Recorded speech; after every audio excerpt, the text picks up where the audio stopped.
Olá, bom dia. Bem-vindos à coletiva das estatísticas do setor externo, com Fernando Rocha, chefe do Departamento de Estatísticas do Banco Central, que fará uma apresentação e depois nós abriremos as perguntas. As perguntas serão feitas presencialmente e também via chat por Webex, quem estiver acompanhando de forma remota. Bom dia, Fernando. É, Bom dia, Carla. Bom dia a todos. É uma satisfação muito grande voltar a realizar as coletivas de maneira presencial, na verdade híbrida, né? Nós estamos aqui na sala de imprensa do Banco Central, mas também tem a transmissão via Webex para os jornalistas e posteriormente vai ser postada no site do Banco Central, como sempre. Nós estamos aqui para divulgar as estatísticas do setor externo referente ao mês de maio. Então, eu pediria para vocês colocarem a nota para a imprensa, as tabelas de nota para a imprensa na tabela 1, e nós vamos fazer primeiro, então, uma visão geral do balanço de pagamentos. As transações correntes do balanço de pagamentos do Brasil, elas foram deficitárias em 2,9 bilhões de dólares no mês de maio, né? Quando a gente compara maio de 2025 com maio de 2024, isso representou um ligeiro aumento no déficit corrente, já que maio de 2024 havia sido um déficit de 2,5 bilhões, né? Então, uma variação do déficit de 0,4 bilhões. Se vocês olharem uma visão de mais longo prazo nos últimos 12 meses, a gente publicou no texto que acompanha a nota para a imprensa um gráfico na tabela 1 da nota, o primeiro gráfico no texto. Vocês podem ver que as transações correntes do balanço de pagamentos do Brasil, acumulada em 12 meses, elas vinham num crescimento, numa trajetória de crescimento no déficit até fevereiro deste ano, quando elas chegaram a 70 bilhões de dólares. E depois disso, em março, abril e maio, houve uma inflexão nessa trajetória e essa trajetória ela permaneceu estável por volta de 70 bilhões, 64, alguma coisa, quando se mede em percentual do PIB, é algo como 3,2, 3,3%. Né? Então, as transações correntes têm ficado estáveis nos últimos 3 meses, no valor de por volta de 70 bilhões. A gente vai ver o valor preciso um pouco mais à frente, né? Voltando para os dados do mês de maio de 2025, né, essa redução de 0,4 bilhão que eu mencionei foi inteiramente devida à redução do superávit comercial brasileiro. Esse superávit passa de 7,5 bilhões de dólares em maio de 2024 para 6,6 bilhões em maio de 2025, ou seja, o superávit comercial reduz 0,9 bilhão, o que dá 11,7% nesse período comparativo, e essa redução de 0,9 bilhão é mais ou menos o dobro, né, da redução em transações correntes. A gente pode dizer que do aumento do déficit em transações correntes. Então, esse aumento no déficit corrente, ele foi causado inteiramente pela redução, né, do superávit comercial. E essa diferença, né, as demais transações que estão incluídas nas transações correntes, trabalharam no sentido oposto de redução do déficit, né? Então, o aumento no déficit foi causado pela redução do superávit comercial, enquanto as demais contas contrabalançaram parcialmente esse movimento. A gente teve, vocês sabem, as transações correntes são compostas pela balança comercial de bens, pela balança comercial de serviços, pela renda primária e renda secundária. Então, a renda secundária foi quem mais variou, ela cresceu em 0,3 bilhão o seu superávit, né, as suas receitas líquidas. Mas isso aconteceu por causa da recente mudança regulatória envolvendo jogos e apostas no Brasil, que tem tido impacto no balanço de pagamentos. Quando nós analisarmos a conta de serviços, nós vamos dar mais detalhes sobre isso. E eu acho que para quem faz análise econômica dessas estatísticas é relevante ter em consideração que isso é o reflexo de uma mudança regulatória, né? No caso da renda primária, teve uma pequena redução no déficit. A renda primária inclui lucros e dividendos e juros. Ela teve uma pequena redução no seu déficit de 5,3 para 5,2 bilhões nesse mesmo período, algo como 2,6%. E a mesma coisa aconteceu na conta de serviços, né? O déficit reduziu de 4,8 para 4,7, uma redução de 1,2%. Então, nós temos basicamente uma estabilidade nos déficits na conta de serviços e na renda primária, um aumento nas receitas na renda secundária, causado por fatores regulatórios, e eu acho que o grande ponto econômico para análise é a redução, né, no superávit comercial, que continua, né? Olhando o saldo comercial de bens, então, aqueles 6,6 bilhões de superávit no mês de maio, que a gente havia mencionado, esse é se a gente considerar apenas meses de maio, por causa da sazonalidade, esse é o menor resultado para maio desde 2022, quando foi 4,3 bilhões. E a gente teve exportações que permaneceram estáveis no período, tiveram uma ligeira variação de 0,3% de redução, e as importações elas aumentaram, né? Aumentaram 3,5% nessa comparação interanual do mês de maio. No caso das exportações, eu reforço o que eu venho comentando todos os meses, né? As exportações estão estáveis, mas elas estão estáveis por volta, em torno do nível mais elevado da série, né? E essa estabilidade agora em maio, se a gente olhar os dados da Sexex, da Funsex, que separam em preços e quantidades essa exportação de bens, houve uma ligeira redução nos preços, um ligeiro aumento nas quantidades, né? Se a gente olhar os resultados acumulados no ano, então explicam essa estabilidade.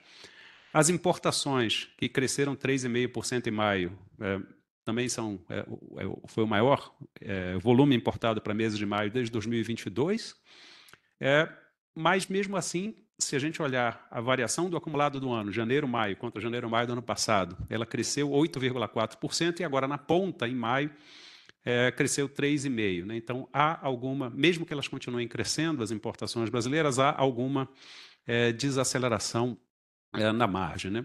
Então, já que eu estava falando no acumulado do ano, os dados de janeiro a maio nas transações correntes são um déficit de 24,9 bilhões, comparado a 16,6 bilhões de janeiro a maio de 2024. Então, a gente tem, eu havia comentado, né, sobre os 12 meses que estão mais ou menos estáveis, ou seja, a gente tem resultados praticamente equilibrados nos últimos meses, mas quando a gente olha o acumulado no ano, o déficit em transações correntes ainda está crescendo, né? Se vocês, por causa dos resultados nos primeiros meses do ano. Se vocês considerarem, então, esses 24,9 bilhões no déficit corrente de janeiro a maio deste ano, ele é o maior para o mesmo período de cada ano desde 2015. Não? Em 2015 foi 38,1 bilhões, ou seja, foi um déficit corrente mais significativo nos primeiros 5 meses do ano, mas se a gente olhar na ponta, né, março, abril, maio, como eu mencionei, tem uma estabilidade. Olhando o acumulado do ano, então, a gente teve um aumento no déficit, passando de 16,6 para 24,9, então a gente tem, digamos assim, que explicar essa variação de 8,3 bilhões. Essa variação também é explicada pela redução do superávit comercial, que também é feito pela estabilidade das exportações e crescimento das importações. Na balança comercial, a redução do superávit foi de 10,6 bilhões no comparado entre o acumulado do ano de 2025 e 2024, e, portanto, essa redução de 10 bilhões é maior do que a redução, do que o aumento no déficit, né? Então, ela explica esse aumento no déficit. No caso da conta de serviços, as remessas líquidas de serviço para o exterior cresceram 6,7%, mostrando uma demanda dos residentes no país por serviços importados em termos líquidos, enquanto a renda primária teve uma redução, né, no déficit de 11% nesse período acumulado no ano. Né?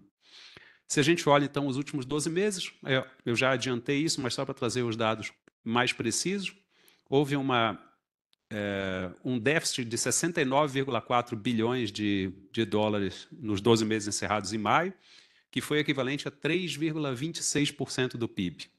E aqui a gente pode comparar ou com qualquer período de 12 meses, é óbvio, mas se a gente comparar com os 12 meses até maio de 24, nós vamos ver um crescimento né, passando de 29,4 bilhões para 69,4, né? Um crescimento na faixa de 40 bilhões de dólares. Se a gente comparar com os dados mais recentes, a gente vai ter que o pico, o maior valor dessa série recente foi em fevereiro, com 70,3 bilhões, e agora, em maio, está 69,4, ou seja, uma variação de 1 bilhão de dólares, que, se a gente olhar graficamente ou economicamente, é uma estabilidade nesses últimos 3 meses, ou seja, concluindo esse primeiro comentário sobre o déficit corrente no país, a gente tem um déficit externo que permanece estável e continua sendo integralmente financiado pelo ingresso líquido de capitais de longo prazo na forma de investimento direto no país. Isso, na minha avaliação, reflete a sólida situação, a sólida posição externa que o país tem. Complementando essa primeira avaliação com os dados do investimento direto no país, que acabei de mencionar, é a principal fonte de financiamento de longo prazo para o déficit em transações correntes, no mês de maio, o ingresso líquido de IDP chegou a 3,7 bilhões de dólares.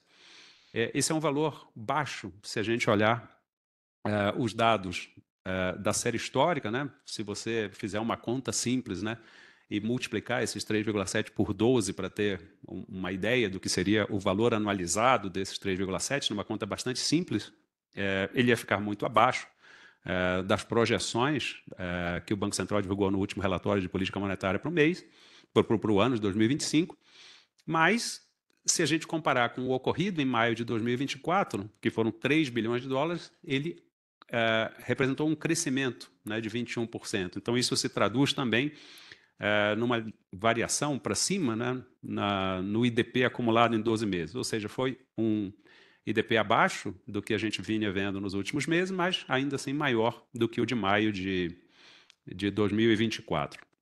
Já no acumulado do ano, o IDP chegou a 30,9 bilhões.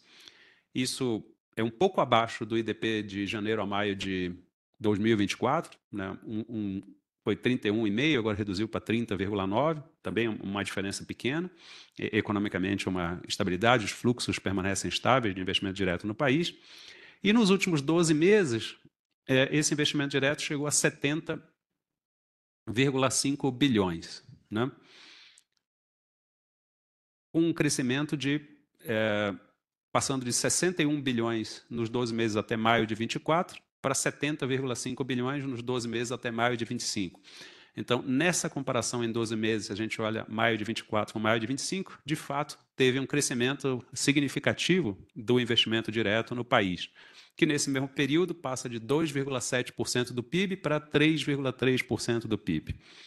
E se a gente comparar, então, os fluxos acumulados em 12 meses do investimento direto no país com o déficit em transações correntes, nós vamos ver novamente que essas duas magnitudes são magnitudes macroeconomicamente equivalentes, comparáveis, da mesma magnitude, né? Num caso, a gente teve um déficit corrente de 69,4 e no outro, o IDP de 70,5. Então, se você fizer a diferença entre os dois, é algo como 1 bilhão de dólares, 1,5% do valor, ou então 0,05% do PIB, né? Então, como eu já havia mencionado antes, são variáveis da mesma magnitude, com os ingressos líquidos de investimento direto continuando a financiar integralmente o déficit corrente brasileiro. Um último ponto sobre os ingressos de capitais. Nós sempre comentamos os ingressos em portfólio no país, que são aqueles investimentos feitos por empresas e pessoas não residentes no mercado de capitais, ou seja, investindo em ações ou títulos de renda fixa no Brasil, no mercado doméstico, investimento em reais. Então, esse tipo de investimento tem uma característica bastante diferente dos fluxos de investimento direto no país, eles são mais voláteis, enquanto os fluxos de investimento direto são tipicamente mais estáveis e em maior magnitude. E no mês de maio, portanto, com essa volatilidade, os ingressos líquidos em carteira foram positivos, foram ingressos líquidos de fato, os ingressos superaram as saídas, em 2,5 bilhões de dólares. E ocorreram investimentos tanto em ações, com um ingresso de 0,9 bilhão, quanto em títulos de renda fixa, 1,7 bilhão.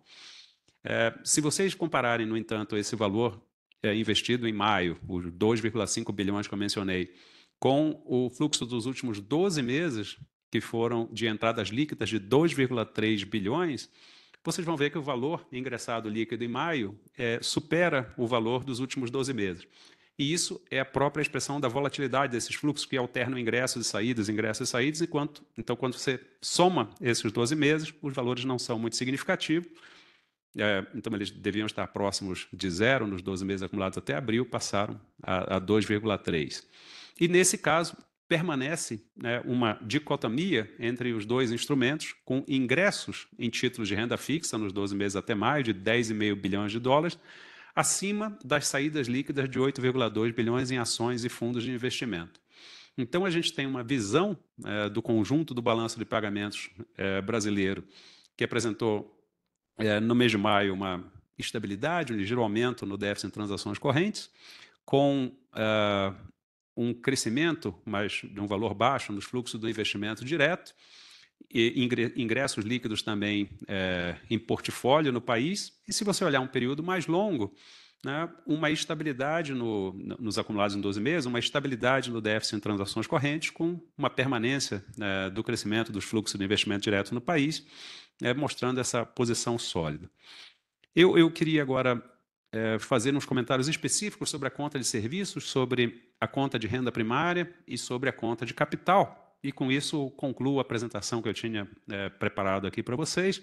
Na conta de serviços, como eu já havia mencionado, a gente teve uma pequena redução interanual de 1,2%, e o déficit na conta de serviços chegou a 4,7 bilhões de dólares no mês de maio. No entanto, é relevante a gente considerar separadamente as receitas e as despesas, e, nesse caso, também ambas ficaram estáveis. A gente tem receitas com exportação de serviço, ou seja, residentes no Brasil prestando serviços para estrangeiros ou não residentes, no termo técnico, no valor de 3,8 bilhões de dólares. Só que as despesas com a importação de serviços são mais do que o dobro disso. As despesas estão em 8,5 bilhões, ou seja, o Brasil é estruturalmente um país deficitário na conta de serviços, né? Mas, quando a gente olha esses valores brutos, eles ficaram... As receitas cresceram 1,9%, as despesas cresceram 0,2%. Quando a gente olha esses valores comparando com a série histórica, se a gente pegar os valores acumulados de janeiro a maio, nós temos valores recordes, ou seja, a corrente de comércio de serviços do Brasil com o exterior tem crescido, e isso mostra uma maior integração dos residentes no Brasil com os não residentes, maiores trocas entre brasileiros e estrangeiros. Se você considerar o déficit de serviços acumulado nos últimos 5 meses, 21,7 bilhões de dólares, ele é o maior da série desde 2014.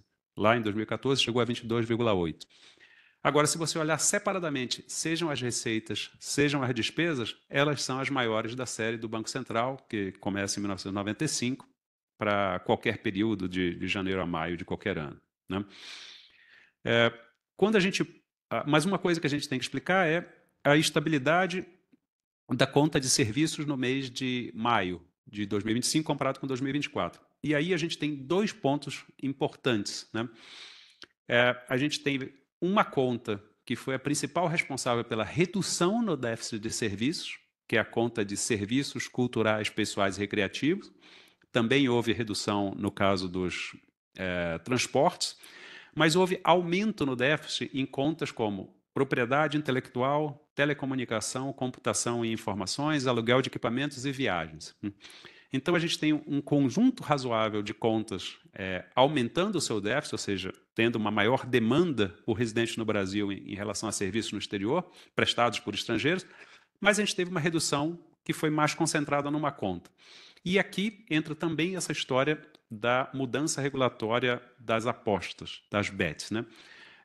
Nos serviços culturais, pessoais e recreativos, a gente teve, na série histórica dos últimos anos, duas, digamos assim, quebras metodológicas. A primeira foi causada em 2023, com a entrada em vigor da nova lei cambial e dos novos códigos de classificação das operações cambiais, foi criado um código específico para jogos e apostas. Então, a gente pôde identificar mais claramente no balanço de pagamentos onde estavam essas contas, né? E aqui na conta de serviços, a gente tem uma estimativa do valor que as empresas que fazem a intermediação dos jogos e apostas cobram a título de tarifas, de fees, né? Então, esse valor começou a aparecer na conta a partir de 2023. Antes, a gente não tinha fonte de dados para isso. Agora, em janeiro de 2025, 2 anos depois, portanto, houve uma mudança, entrou em vigor uma mudança legislativa, né, uma nova lei que regulamenta o setor, que teve como impacto, para o que interessa aqui nas estatísticas do setor externo, uma nacionalização das empresas. Ou seja, as empresas de intermediação que ficavam no exterior e provocavam fluxos de câmbio mandando recurso para o exterior para enviar ao exterior, para as casas de aposta, os valores apostados e depois os prêmios, né, dos vencedores retornavam ao Brasil, essas empresas que fazem intermediação abriram escritórios, abriram empresas no Brasil, então deixou de haver esses fluxos. Por isso, há uma redução muito grande nos fluxos dessa rubrica no balanço de pagamentos, ou seja, isso não tem nenhuma informação a respeito se os brasileiros estão jogando mais ou menos, mas apenas que esse jogo está ocorrendo com empresas residentes no Brasil e, portanto, não gera transações de balanço de pagamentos. É por isso que você vai olhar lá na tabela, na conta de serviços culturais, pessoais e criativos, vai ver uma despesa que cai quase a zero, né? Por isso que tem uma redução muito grande nas despesas. Então, é aquele fator regulatório, né, que eu vinha mencionando. Outra parte desse impacto está na tabela de renda secundária, na conta outras transferências. Em todas elas, quando você faz a comparação dos valores deste ano, já sob a nova regulamentação, com os valores do ano passado, sob a antiga regulamentação, você tem uma redução dos fluxos na faixa de 75% ou mesmo 90%, né? Então, não é especificamente um fator econômico, macroeconômico por trás disso.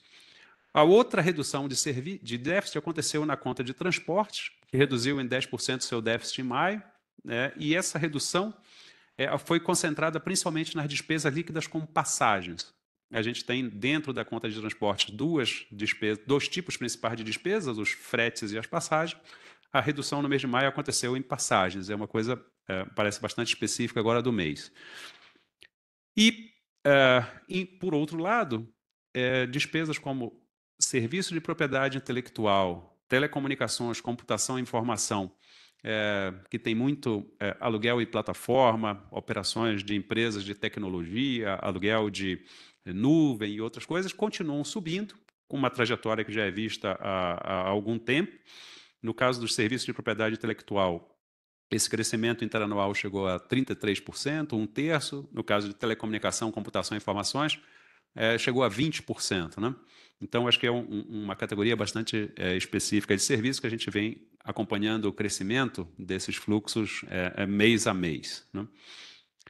Passando para a tabela 4, com a renda primária, a gente teve um déficit de 5,2 bilhões em maio, né? 5,3 bilhões em maio do ano anterior. Também tem uma redução quando a gente compara o valor acumulado do ano, nesse caso uma redução até maior, de 11%. E no mês de maio, a gente teve uma alta na remessa de juros ao exterior e uma redução nas remessas de lucros e dividendos, né? No caso dos juros, o déficit chegou a 1,7 bilhão, é o maior da série para meses de maio. E no caso de lucros e dividendos, esse valor é de 3,5 bilhões, ou seja, um valor mais elevado, porém ele vem em redução, né? Quando a gente passa para a tabela 6, onde onde está registrado os fluxos da conta de capital do balanço de pagamentos, o destaque são as transações com criptoativos. Essas transações tipicamente são residentes no Brasil, as empresas que fazem a intermediação desse negócio, recebendo demandas dos seus clientes, por demandas adicionais, por criptos, E, para satisfazer essas demandas, elas adquirem criptos com as suas contrapartes no exterior e fazem esse pagamento via contratos de câmbio ou transferências internacionais em reais, qualquer tipo de fluxo cambial brasileiro, né? Então, nós conseguimos captar essa informação, especificamente essa informação, as empresas aqui residentes demandando mais cripto das suas contrapartes no exterior, por esses fluxos cambiais. Há um fato de natureza específico para essa rubrica, mas a gente vai ver que ao longo deste ano, essas transações têm diminuído, né? É um tipo de transações que vinha com crescimento nos últimos anos bastante acentuado. Elas ainda estão em volume bastante significativo. Agora, em maio, as despesas líquidas com criptoativos somaram 1,1 bilhão de dólares, mas isso representou uma redução de 19,5% em relação a maio de 24. A mesma coisa acontece nas despesas anuais, com valor aproximado de 1 bilhão de dólares por mês. Nos primeiros 5 meses de 2025, essas aquisições chegaram a 5,2 bilhões, mas isso representou uma redução de 29,3% em relação ao mês anterior. Então, com isso, acho que a gente tem uma visão da conta de serviços, de renda primária, né, a renda secundária, a conta de capital. E na conta financeira, né, o principal destaque, eu já mencionei no começo, foram os fluxos de investimento direto no país e os fluxos de investimento em portfólio no mercado doméstico. Então, eu encerro por aqui a apresentação que eu tinha preparado hoje e passo de novo a palavra para a Carla para organizar aí as perguntas e respostas, organizar as perguntas, seja presencialmente, dos colegas de imprensa que estão aqui presencialmente na sala, ou virtualmente, daqueles que estão participando pelo Webex. Bom dia, Fernando. Bom dia, pessoal. Aqui é Gabriel Shinohara, do Valor Econômico. Sobre essa estabilidade que foi vista no déficit em março, maio e abril, na ata do Copom diz que tem algum sinal de certa moderação no crescimento. A gente pode ver o impacto disso aqui nessas contas já, nas contas que tem mais ligado ao ciclo econômico e tal, a gente pode ver isso como impacto? Obrigado. Obrigado pela pergunta, Gabriel. Eu diria que, se você olhar o gráfico que está no texto que acompanha a nota para a imprensa, o primeiro gráfico, ele apresenta o resultado do déficit em transações correntes acumulados em 12 meses, mês a mês, né? Então, se você olhar o começo do gráfico até fevereiro de 2025, ele tem um crescimento bastante claro, né? A trajetória do gráfico é bastante clara. Isso significa o quê? Um déficit em transações correntes maior significa uma maior demanda de residentes no Brasil por bens e serviços ofertados por não residentes, ou, se você quiser, ofertados no exterior, para simplificar. Então, uma maior demanda líquida disso. No caso das transações, da balança comercial, nós vemos que as exportações brasileiras continuam ao redor do maior nível da série, mas elas têm um crescimento menor. Podemos dizer que elas estão estáveis, né, neste ano em comparação ao ano anterior, enquanto as importações continuam crescendo. Isso provoca uma redução no superávit comercial, que se traduz no déficit corrente, né, com uma tendência de aumento no déficit corrente. Mas as importações, se você olhar só as importações, que são uma forma mais direta de ver a demanda de residentes no Brasil por bens importados, elas estão desacelerando.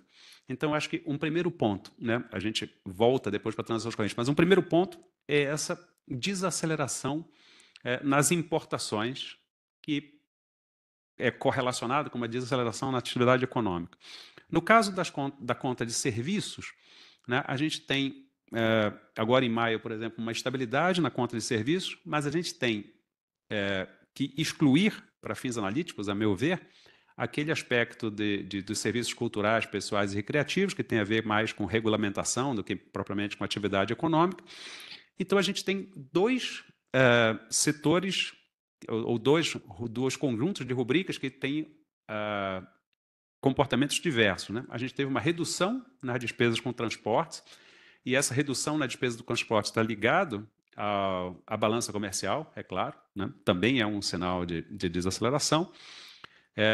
E teve um aumento nas despesas dessa, digamos assim, não é mais adequado chamar de nova economia, porque ela já está aí há muito tempo, né? Mas que são serviços de propriedade intelectual, telecomunicação, comunicações, importações. Ainda aí tem um crescimento nas despesas líquidas com serviços, né? Então, na conta de serviços, você precisa de uma avaliação mais nuançada. Então, essa é a primeira parte. As transações correntes têm a demanda líquida de bens e serviços dos brasileiros em relação ao exterior, ou dos residentes contra os não residentes. A segunda parte, isso aí é mais vinculado a fluxos correntes, né? A segunda parte é a remuneração dos estoques prévios, né? No caso, a conta de juros e a conta de lucros e dividendos. Se a gente olhar para lucros e dividendos, você tem assim, os estoques de investimento direto dos brasileiros no exterior geram uma receita de lucros. Os estoques dos investimentos estrangeiros aqui em investimento direto geram uma despesa de lucros. A gente tem visto uma desaceleração, na verdade, uma redução dessas despesas líquidas com lucros e dividendos. Isso parece indicar, né, que a gente tem uma lucratividade menor das empresas estrangeiras aqui no Brasil, neste ano comparado ao ano passado. E, de novo, tem que ser cauteloso nas análises. A gente tem uma estimativa desses lucros e dividendos que aponta uma redução líquida. Esses lucros e dividendos ocorrem e essa lucro tem mais dinâmica, a tendência é que essa atividade acelerada, as empresas podem lucrar menos. Então, esse também é um indicador de desaceleração da demanda. E aí, englobando tudo isso no resultado das transações correntes, eu acho que o melhor resumo é aquele que já mencionei, que está no gráfico, que mostra que nos últimos 3 meses, em março, abril, maio, o valor fica estável ao redor do valor de fevereiro. Não é uma redução no déficit de transações correntes, a gente não viu o gráfico que vinha descendo, a gente não viu ele subir, mas ele ficou estável, né? Então, permanecendo isso por um trimestre, eu acho que tem informação aí para os analistas, para os usuários, para os jornalistas nesse sentido. Carlos. Bom dia, Cícero Cotrim do podcast. Se o que a gente tem visto é uma desaceleração ritmo de crescimento do comportamento, indicando uma da demanda, e ao mesmo tempo que o Copom classificou de um crescimento mais robusto de setores menos cíclicos, como a agropecuária, existe uma tendência, então, uma melhora do superávit comercial e de uma redução no déficit em transações correntes.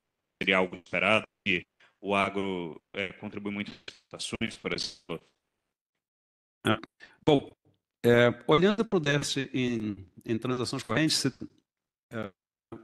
primeiramente para a balança comercial, você tem 2 itens na balança comercial que têm determinantes distintos. Grosso modo, de uma forma simples, as exportações brasileiras dependem, claro, da produção doméstica e dependem principalmente dos mercados internacionais. Então, você tem lá, você mencionou todas as informações que têm sido divulgadas pelo IBGE e pelo Conab apresentam safra de grãos recorde este ano, na comparação com o ano passado, na comparação com 2023, então acho que são 3 anos de colheitas bastante significativas e tal. Você tem um recorde dessa produção. Ela tende, a maior parte dessa produção de grãos é exportada, então a gente deve esperar também um aumento da quantidade exportada de grãos. E você tem também essas exportações muito pesadas em petro, que tem disputado com a soja, a primazia, o primeiro produto de exportação brasileira. Você tem minério de ferro, celulose, uma série. Então, o que a gente tem visto, então, assim, mas lembrando que depende, claro, da produção doméstica, das condições da produção, no caso da safra, depende também de fatores exógenos, clima e tudo mais, mas depende da produção doméstica e depende também da demanda externa. O que a gente tem visto nos últimos vários meses é uma instabilidade das exportações em níveis elevados. Então, por exemplo, se é verdade que essa safra crescente de grãos gera um aumento de quantidades exportadas, Aí você tem que ver o que está acontecendo com o preço, parece que eles estão caindo um pouco nas moedas internacionais e pode ter uma redução de exportação de outros produtos, né, para que a exportação fique estável. Mas no primeiro 5 meses do ano, já é um período razoável, né, o valor exportado se reduziu 1,1%. E eu acho que isso é uma estabilidade nos maiores níveis da série, né? Essa parte das exportações é uma delas. A segunda são importações, né? E aí, claro, a gente está falando de importações do mundo inteiro, né? China, Estados Unidos, União Europeia, Argentina e tal, todos têm condições de produção doméstica, mas a gente está falando principalmente da capacidade de absorção da demanda doméstica desses produtos importados. As exportações continuam crescendo, mas elas, se você olhar um período mais longo e olhar na ponta, elas desaceleraram. As importações cresceram 8,4% no acumulado do ano, nos 5 meses do ano, incluindo maio, mas em maio elas cresceram só 3,5%.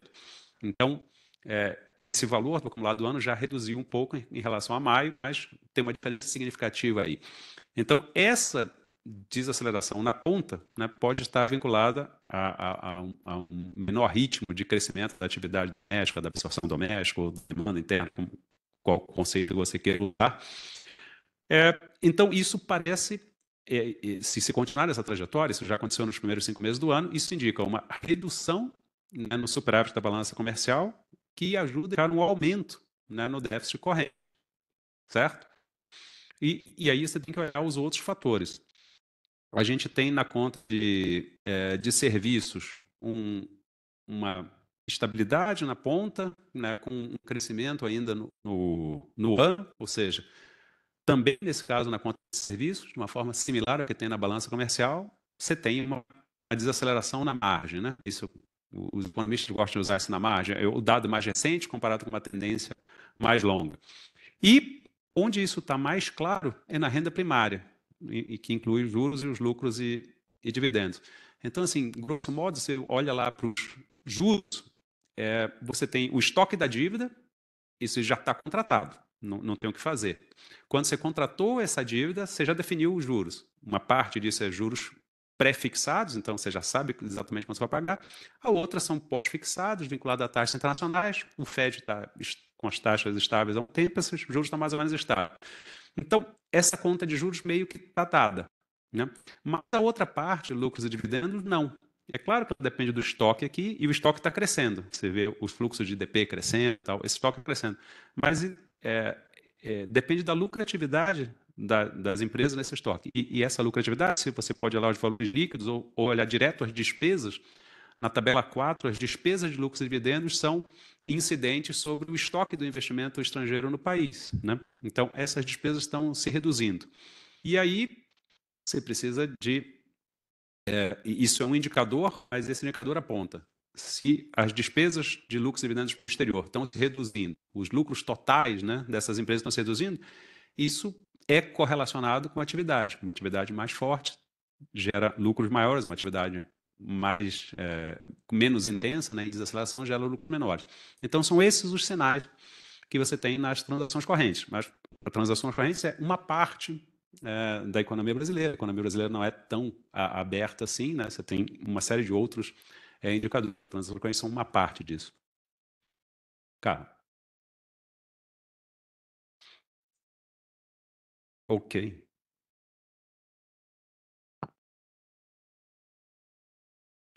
Nós temos 2 perguntas da Natália Garcia, da Folha. Uhum. A primeira foi mencionado que houve um déficit nas transações correntes mais significativo nos primeiros meses do ano. Isso significa que essa estabilidade observada no acumulado em 12 meses pelo gráfico deve ser provisória? A tendência é vermos novamente crescimento do déficit? E a segunda hoje o BC realizou o leilão dos casados, à vista e swap reverso. Pode algum comentário o efeito de alívio dessas operações sobre o cupom cambial? Qual é o benefício disso? Pode haver um efeito secundário na dívida bruta? Então, vamos lá. A Natália pergunta sobre o déficit em transações correntes nos primeiros meses do ano, basicamente janeiro e fevereiro, comparado com os últimos 3, março, abril e maio. O que eu disse? Se a gente olhar aquele gráfico lá no texto da nota para a imprensa, a gente vê que o déficit em transações correntes acumulado em 12 meses estava crescendo, estava aumentando. E como ele é uma média, ele é um acumulado de 12 meses, uma janela de 12 meses, cada mês novo, por exemplo, quando entrou janeiro de 2025, os 12 meses anteriores eram o ano de 2024. Quando entrou janeiro, entra janeiro de 2025 e sai janeiro de 2024. Então, se o déficit em janeiro de 2025 for maior do que em janeiro de 2024, isso significa que o déficit estava aumentando. Então, a gente viu isso acontecer ao longo do ano de 2024, em janeiro e fevereiro. Então, a gente estava tendo déficits maiores num determinado mês em relação ao mesmo mês do ano anterior. Não tem aqui uma avaliação absoluta sobre a magnitude desses déficits. Eles eram maiores que no mês anterior. Então, esse déficit estava acelerando. O que aconteceu depois foi uma estabilidade disso. A gente tem déficits ligeiramente menores que no ano passado, do mesmo mês do ano passado, ligeiramente maiores, basicamente estáveis, né? Então, a gente tinha um déficit de transações correntes que chegou a 70 bilhões, ele está por volta de 69,5, mais ou menos, a mesma magnitude. Isso significa que a gente está vendo, no último trimestre, uma trajetória de estabilidade nos déficits, deixou de haver aquela trajetória de crescimento, mas isso não é um indicativo de que vai crescer de novo nos próximos meses, né? Se esse déficit voltar a crescer nos próximos meses, seria uma inflexão em relação à trajetória do último trimestre. Claro, o Banco Central vai divulgar projeções, relatórios de política monetária amanhã, vocês podem ver isso amanhã, a atualização dessas projeções, mas o que nós estamos destacando aqui nos dados ocorridos é a estabilidade dessa trajetória no último trimestre, que não é um indicador que isso vai crescer de novo, como estava na pergunta da Natália. Em relação a swap e cupom cambial, eu acho que esse tema foge ao escopo das estatísticas que são compiladas no Departamento de Estatísticas. Enfim, como tem a oportunidade de, amanhã no relatório de política monetária, estar lá, eu acho que é um momento mais adequado para fazer essa pergunta. Eu não tenho comentários sobre a dinâmica de swap e cupom cambial. Um último ponto que foi perguntado sobre o impacto na dívida bruta.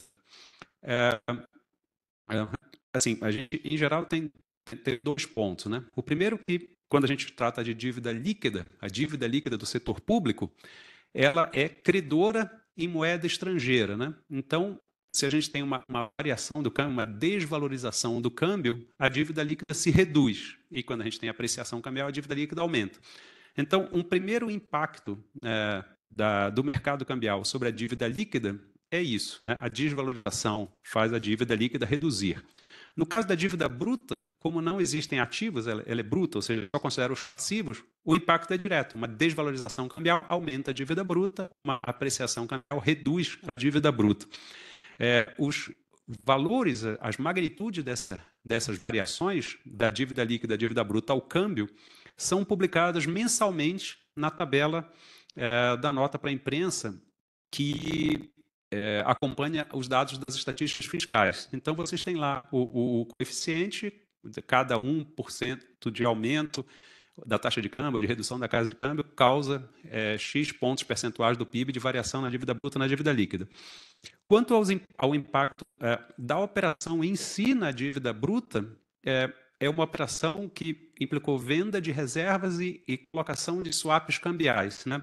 Ela, em termos puramente estatísticos, ela não tem impacto na dívida bruta, porque as reservas cambiais do Banco Central são um ativo e elas entram na dívida líquida, mas elas não entram na dívida bruta. A dívida bruta só tem passivos.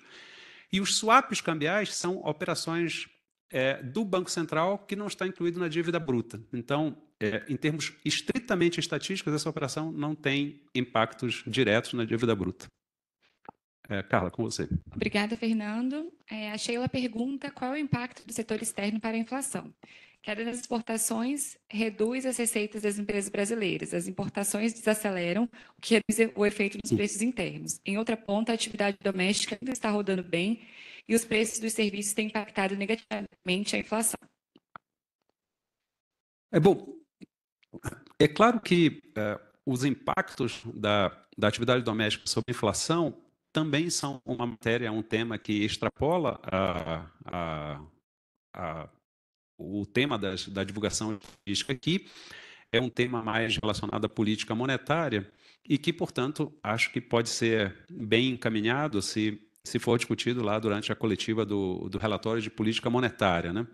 Eu não tenho comentários a fazer assim, exceto para dizer que no caso das exportações brasileiras, se a gente olha os dados deste ano comparado com o ano anterior, eu não poderia dizer que há uma queda nas exportações, né? Eu acho que elas estão estáveis, claro, se você olhar como 1% abaixo no ano passado, o que mostra uma estabilidade, tendo uma ligeira redução nos preços internacionais e um ligeiro aumento de quantidades, né? Então, o único comentário era esse, que as exportações me parecem estáveis e elas estão por volta dos maiores níveis da série, né? Eu não diria que tem uma queda, mas é isso.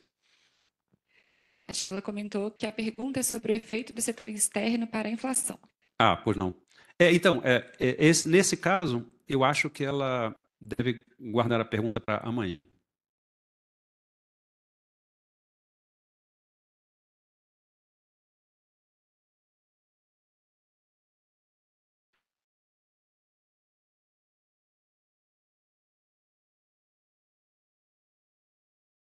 Ok.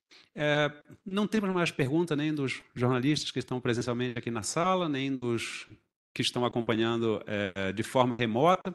Então, eu queria agradecer a participação de todos nessa primeira coletiva híbrida depois de tanto tempo. E convidá-la a todos a estar aqui novamente na sexta-feira, no mesmo horário, 10h30 da manhã, para a divulgação das estatísticas de crédito referentes ao mês de maio. Muito obrigado a todos.